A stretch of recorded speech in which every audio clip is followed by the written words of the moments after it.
অনশন চলছিল প্রেস ক্লাবের সামনে। আমরা 5 দিন যাবত ওখানে অনশন করছি আমাদের দাবি আদায়ের জন্য। আমরা 5 দিন যাবত প্রেস ক্লাবের সামনে কর্মসূচি পালন করছি, আমরণ কর্মসূচি। আমরা আজ 5 দিন যাবত সবাই এখানে রাতে থাকি এবং এখানে আমাদের 4টা দাবি ছিল। প্রথম দাবিটা ছিল আমাদের রাজস্বকরণ, তারপরে হচ্ছে আমাদের যেসব বেতন ভাতা কর্তন করা হয়েছে সেই বেতন ভাতাগুলো আমরা যেন পুনরায় ফিরে পাই, এই বিষয়ে আমাদের কিছু দাবি ছিল। তো আমরা প্রেস ক্লাব থেকে আমরা মেয়েরা সবাই শান্তিপূর্ণভাবে আসছিলাম, সেখানে আমাদেরকে পুলিশ বাধা দেয় এবং আমাদের মেয়েদের উপরে অনেক পরিমাণে লাঠিচার্জ করে। মেয়েরা মার খেয়ে মূলত সবাই অসুস্থ হয়ে পড়ছে, অনেক মেয়েদের অনেকভাবে আহত হয়েছে। তো আমাদের দাবি হচ্ছে দুইটাই, যে আমরা চাচ্ছি যে আমাদের তথ্যপা প্রকল্পের 2য় পর্যায়ে আমরা যেসব নারীরা আছি আমাদের জনবল সহ আমাদের রাজস্বকরণ এবং আমাদের যে বেতন ভাতা বা বিভিন্ন ধরনের যেসব ভাতাগুলো আমাদেরকে কর্তন করা হয়েছে বিনা নোটিশে, সেই সব ভাতাগুলো যেন আমরা পুনরায় ফেরত পাই। মহিলা ও শিশু বিষয়ক মন্ত্রণালয় তথ্যপা প্রকল্প 2য় পর্যায়ে আমরা সবাই এখন কর্মরত আছি। আমাদের 25শে জুন আমাদেরকে আমাদের একটা সময়সীমা বেঁধে দেওয়া আছে যে আমাদের 25শে জুনের ভিতরে আমাদের চাকরিচ্যুত করা হবে।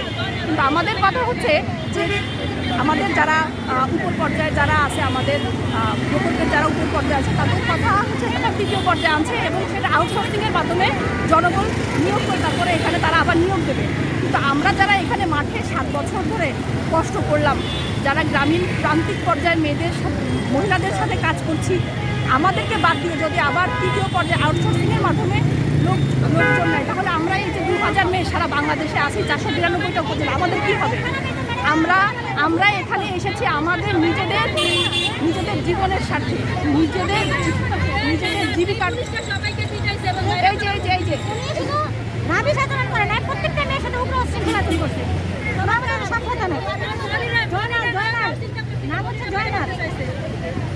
এখন আমরা সবাই এখানে মেয়েরা আছে, আমরা যদি বেকার হয়ে যাই তাহলে আমাদের পুরো পরিবার একদম নিশ্চিহ্ন হয়ে যাবে।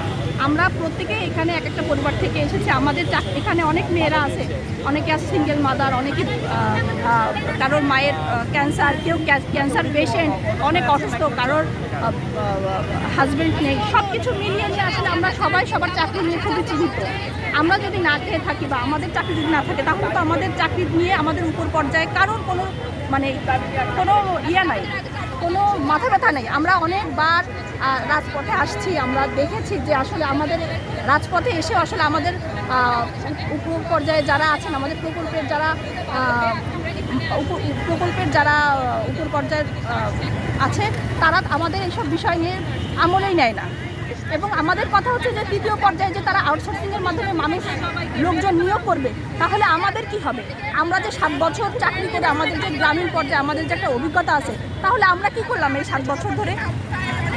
প্রধান বৈঠক, সেখানে আমাদের সরকার পর্যায়ে যে ধরনের আমাদেরকে নির্দেশনা দিয়েছেন আমরা কিন্তু সেটাই করেছি। আমাদেরকে বলা হয়েছিল সেই তৎকালীন যে এমপি মন্ত্রী বা মেয়র তাদেরকে নিয়ে প্রোগ্রাম করতে, আমরা কিন্তু সেটা নিয়েই করেছি। কিন্তু এখন সেটা নিয়ে আমাদের জায়গায় এখন আগামী সরকার যদি অন্য কোনো সরকার আসে তাহলে কি আমরা তাদের নির্দেশনা অনুযায়ী কাজ করলে কি আমরা সেই সরকারের দোষর হয়ে যাব? আমরা তো 3 স্তরে পরীক্ষা দিয়ে তারপরে আমরা এখানে আসছি, 3 স্তরে পরীক্ষা দিয়ে আমরা এই চাকরিতে আসছি, তাহলে আমরা কিভাবে এমনি নিয়োগ হলাম? আমরা তো এখানে সবাই পরীক্ষা দিয়েই আসছি।